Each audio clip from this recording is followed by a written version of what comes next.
Hai hai hai. Selamat datang kembali di channel Min Donghua. Di video kali ini kita akan melanjutkan cerita Donghua Battle Truck Devon. Ayo langsung aja ke alurnya. Setelah Xiaoyan selesai berbicara dengan suara pelan dan matanya segera mengamati sekeliling. Bagaimanapun dia ada di sini untuk menemukan jiwa kekosongan. Dan sekarang dia harus mencari tahu situasi di sini sesegera mungkin. Namun, Xiaoyan juga masih harus menghormati Chongqing. Bagaimanapun, Chongqing telah membantunya saat dia berada di runtuhan kuno. Hanya saja, kata-kata Chongqing barusan membuat Xiaoyan sedikit tidak senang, dan dia mengambil waktu. Tepat ketika Xiaoyan hendak mengabaikan guru dan murid ini, suara Chongqing tiba-tiba masuk ke pikirannya, yang membuat Xiaoyan tanpa sadar menatap Chongqing. Meskipun orang tua ini terlihat tidak menarik, tapi kekuatannya jelas berada di atasnya, dan kekuatan tempurnya bahkan lebih tidak dapat diprediksi. Jadi Xiaoyan tidak ingin menyinggung perasaannya. Semangat murid saya terlalu tinggi, yang tidak kondusif baginya untuk mengembangkan warisan utama saya. Jadi saya ingin meminta bantuan kepada Anda. Suara Chongqing terus terdengar. Alih-alih arogansi sebelumnya, dia tampak sedikit rendah hati. Tolong katakan senior, lagi pula saya telah menerima bantuan dari senior sebelumnya. Jadi kali ini saya tidak akan mengabaikannya sesuai kemampuan saya. Xiaoyan segera menjawab, mengatakan ini untuk memberitahu Chongqing bahwa apapun permintaannya dia akan puas. Tapi ini hanyalah bantuan untuk Chongqing. Setelah saya membantu senior hari ini, semua orang tidak akan berhutang satu sama lain, kata Xiaoyan perlahan. Anda tidak perlu khawatir, itu hanya permintaan yang sesederhana.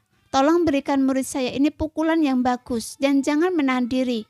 Yang terbaik adalah memukulnya dengan hanya sedikit nafas yang tersisa dan mencoba untuk menghancurkan tubuhnya sebanyak mungkin.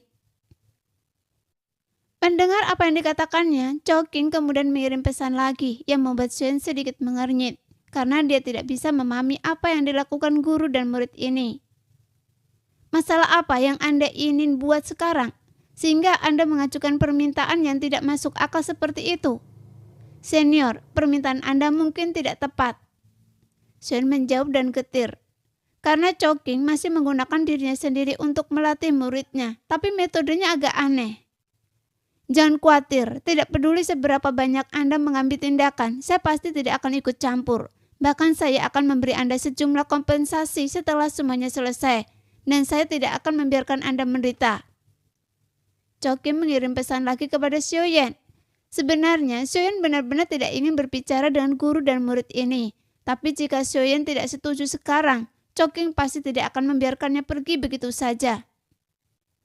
Kalau begitu, junior akan mencoba yang terbaik.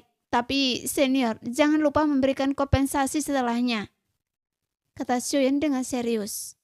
Karena kalau dipikir-pikir, hal-hal yang dipikirkan oleh senior seperti Chongqing pasti tidak terlalu buruk. Jadi tidak peduli apa itu, Xiaoyan punya pemikiran untuk mengambil tindakan. Kemudian Xiaoyan meminta kedua gadis itu mundur sedikit dan dia menatap Luo Tian dengan dingin.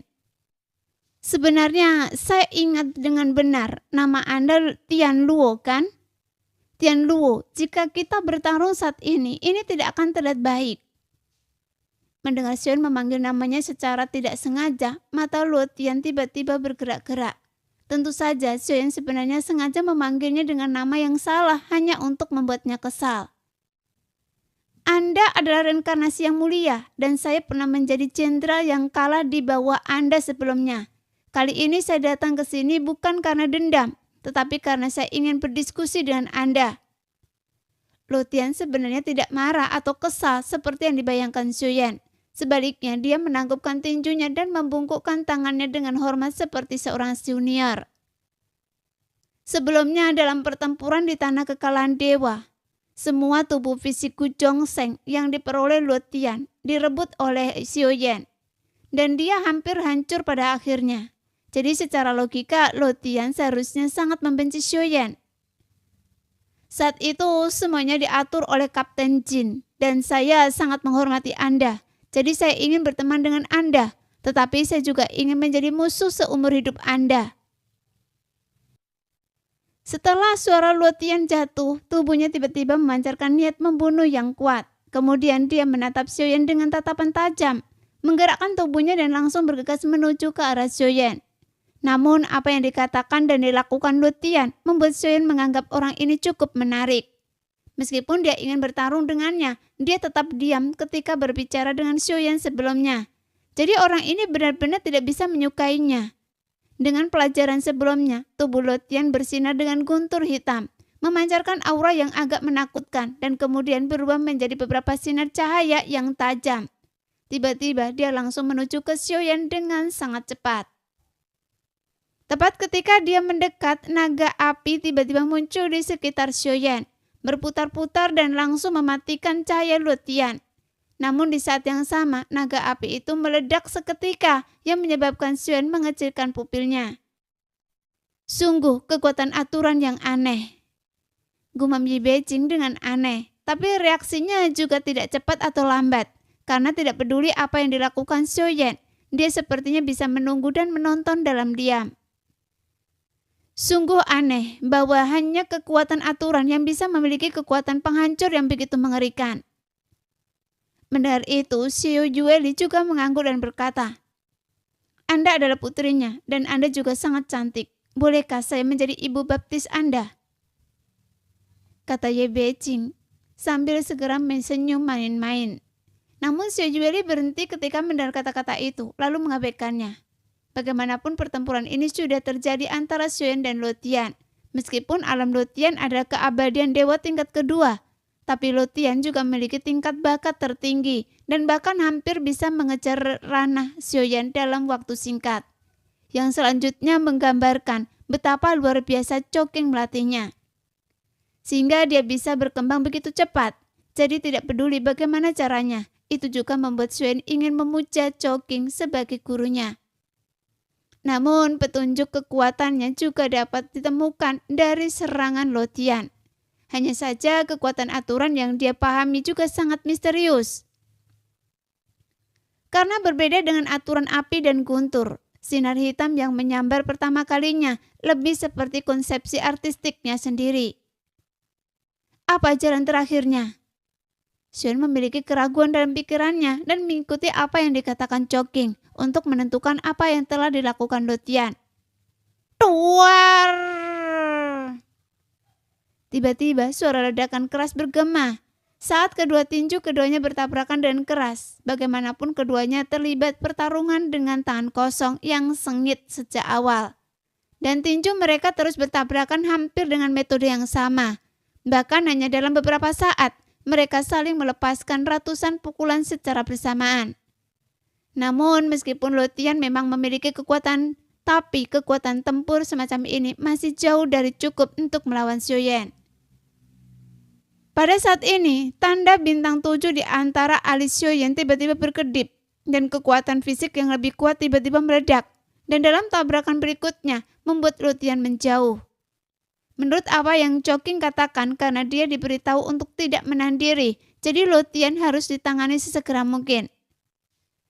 Tepat ketika tinju Luotian dan Xiaoyan saling bertabrakan lagi, ada patah dan penyok di dada keduanya dan mereka terluka seketika. Hanya saja bagi Dewa Abadi, luka yang mereka derita hanyalah luka ringan. Yang mulia, Anda memang sangat kuat. Luotian tiba-tiba tertawa terbahak-bahak dan kemudian dia bergegas menuju Xiaoyan dengan acuh tak acuh. Kali ini lebih banyak busur hitam muncul di sekelilingnya dan kemudian berubah menjadi berkas cahaya dan menuju ke arah Xiaoyan lagi.